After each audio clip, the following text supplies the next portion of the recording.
Hello and welcome to the Recruitment Podcast, Mhm. where we're all about, you know, celebrating academic recruitment Mhm. and really just bringing education to everyone. Mhm. Today, we're going on a deep dive Mm. into this really, I think, fascinating world of academic leadership. We've got a whole bunch of research and strategies here. Yeah. And really our mission is to just uncover, Yeah. actionable insights for you guys, whether you're like a seasoned leader Right. or starting out, on your journey. Right. Yeah. It's really exciting to see so much focus on kind of like the human side of Okay. leadership in all these materials. Okay, so let's unpack this human side. Mhm. One theme that's really jumping out at me is this idea of building a supportive ecosystem Yeah. for academic leaders. Mhm. And it's not just about professional development.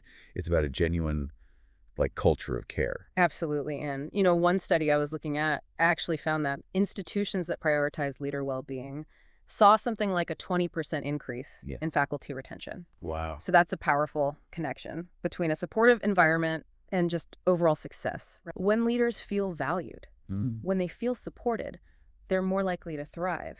And then that positive energy kind of ripples throughout the institution. Yeah, it makes you wonder. Yeah, sometimes we focus too much on the doing of leadership and not enough on the being. Precisely. Yeah. Yeah. And Yeah. speaking of doing, our sources, repeatedly emphasize the need for strong mentorship programs, especially for aspiring leaders. Yeah, I found it really interesting that one report suggested moving away from that traditional one-on-one mentorship model and toward a mentorship network. Oh, that's interesting. Yeah, like that. So the idea is to expose rising leaders to a bunch of different perspectives and create this more collaborative support system. It goes beyond just skills training, right? It's about fostering the sense of community and shared purpose among leaders. Yeah, and that brings us to another key theme here, recognizing and celebrating achievements. One source even called it oxygen for the leadership soul. Oh, I love that. Yeah. It's so important, not just for the individual being recognized, but for the entire institution. Publicly acknowledging successes, it reinforces that culture of excellence. And it encourages others to kind of strive for their best. It's like shining a spotlight on what's possible. Totally. And that ties in nicely with fostering a growth mindset, which several sources highlight. Right. A growth mindset, as defined in Carol Dweck's research, is the belief that abilities aren't fixed, but they can be developed through dedication, hard work. This mindset is crucial for effective leadership because it encourages continuous learning, adaptability, and resilience in the face of challenges. We've talked about creating that supportive environment, nurturing a growth mindset.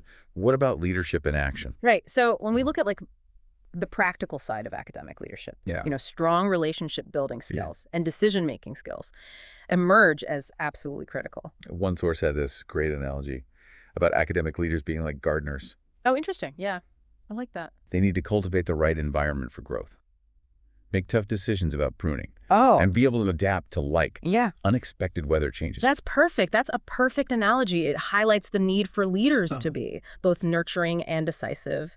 They need to build consensus, navigate complex situations, and make those tough choices, all while keeping that long-term vision in mind. Absolutely. And, our sources also stress the importance of connecting with that wider community, students, staff, even people outside of the institution. Yeah, this idea of community building really resonated with me. One university shared this really successful initiative where they paired senior faculty with local business leaders for a year-long mentorship exchange. Wow. It fostered a deeper understanding of each other's worlds, and it actually led to some pretty innovative collaborations. Now, one thing I kept thinking about as I went through these materials is how do we identify future leaders? That's a great question. It's a crucial one our sources suggest. Looking beyond traditional metrics and focusing on qualities like empathy, integrity, a willingness to learn, and a genuine passion for the institution's mission.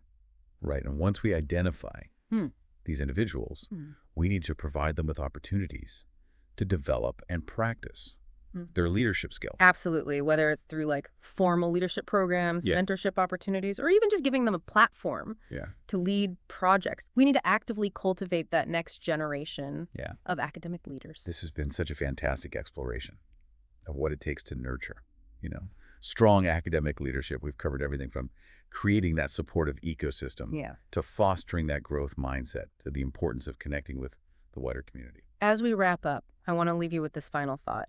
Leadership is not a destination. It's a journey of continuous growth and evolution. Beautifully put. And if you're inspired to embark on your own leadership journey within higher education, don't forget to check out academicjobs.com for all the latest opportunities in your field. Thanks for joining us.